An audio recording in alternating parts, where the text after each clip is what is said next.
So we're asked to find modulus of z given given the options. Okay, if you could remember, if you are given a complex number a z plus a plus ib, you notice that the conjugate of z is a minus ib. I'm multiplying the two, z times, multiplying the complex number by its conjugate will result to a squared plus b squared. Again, if you remember, the modulus of a complex number is always square root of a squared. That's the modulus.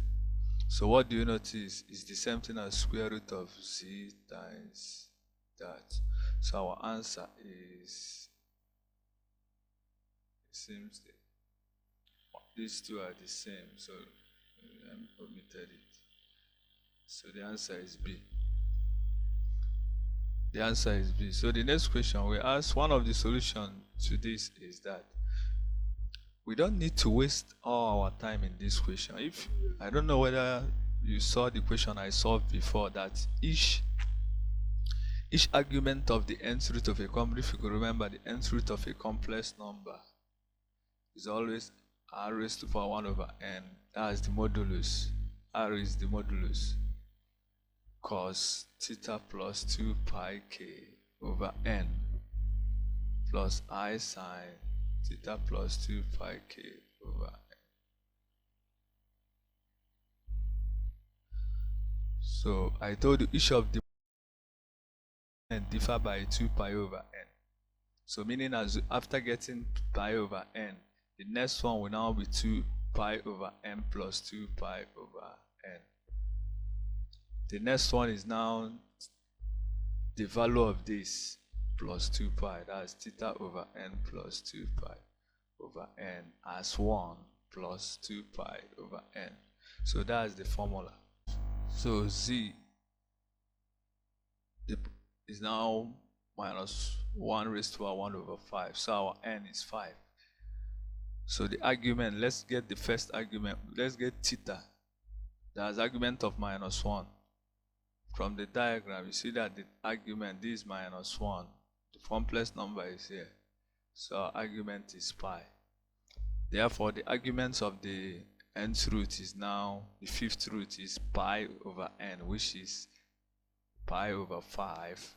The next one is pi over 5 plus 2 pi over 5. The next one is that, which is 3 pi over 5. The next one is 3 pi over 5 plus 2 pi over 5, which is pi. So let's check the options, because no need of wasting time. Our target is the argument. Let's check. So okay, there is pi over 5. There is no pi over 5.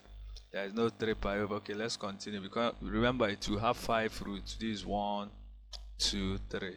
So adding pi over pi plus 2 pi over 5 is 5. That's 7 pi over 5. So this is another argument. So it seems the answer is D. Do you get my logic? Yes, because our complex number is always this I 7 pi over 5 is now cos 7 pi over 5 plus I sine 7 pi over 5. So you don't need to waste your time in this one. So the answer is D. The next question we ask, evaluate the argument of this. Before we solve, I need to derive something very important so that you don't need to waste your time to solve this kind of question. You don't need to waste your time. The answer is 4. Because if you remember, the argument of any complex number is arctan of imaginary part over the real part. And here we are given this. Therefore, okay, let me represent, assuming you are given a complex number, e raised to the power x plus I1, which is the same thing as here. Let me get a formula for that. So the argument, before we continue, before I find the argument, let's split this. This is like ex ei raised to the power y, which is now, okay, let me write it first, which is ex times cos y plus I sine y from Euler's formula. So which is now ex cos y plus I ex sine y. So meaning that the argument now is now tan inverse of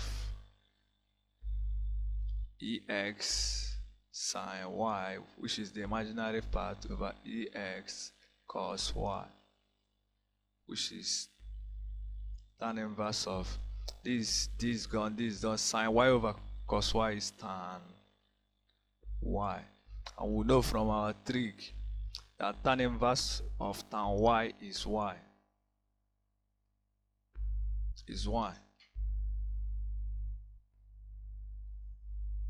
So from here, our y, if you compare the two, our y is 4. Our answer is 4. So you don't need to waste your time.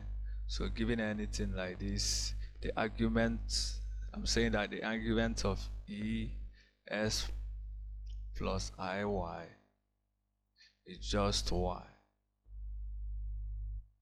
Don't need to waste your time. So the next question, we are asked to evaluate this. Again, let me get a general formula for that. Evaluate this. Given a complex number ez, which is es plus iy, which is, remember the absolute, okay, let's open up first. This ex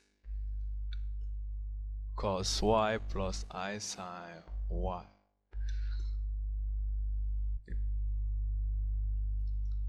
Which is now ex cos y plus I ex sine y. Which is from here, remember the module, this is the real part, this is the imaginary part, which is now square root of es cos y all squared plus ex sine y all squared. This ex.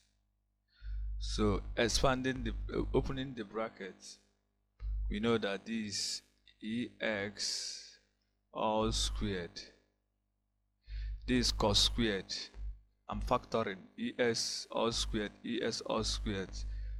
remaining cos squared y plus sine squared y, square root of that. I know from trigonometry, cos squared y plus sine squared is 1. So we have only square root of that, which is the square root of that is e raised to 4x. So from here, you don't need to waste your time. Whenever you're asked to find the absolutes, the modulus of this complex number, e raised to 4z, the answer is e raised to 4x. From here, our x is what? 3. So the answer, therefore, the modulus of 3 plus I4 is just e raised to 3. So our answer is also A. The next question, if you are asked z plus 2 equals 3 is what? Which of these is a circle or with center? This. So let's check. The absolute value of that is x plus iy plus 2 equals 3. Yes, and we'll still write it as x plus 2 as the real part plus iy equals 3.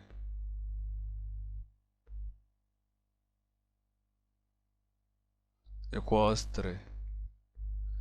So this is now the modulus of this complex number of real part x plus 2 and imaginary part y. So which is now square root x plus 2 all squared plus y squared equal to 3. And this is, if you could remember, the formula is always, even a circle with center h and k, the equation is always x minus h squared plus y minus k squared equal to r squared. So the center is h and k. So if you compare it, therefore this is a circle with center at what? Minus 2, 0, but there is no, and radius 3. So that's the answer. Let's check which one is the right answer. Minus 2, 0, 3. So the answer is D. The answer is D.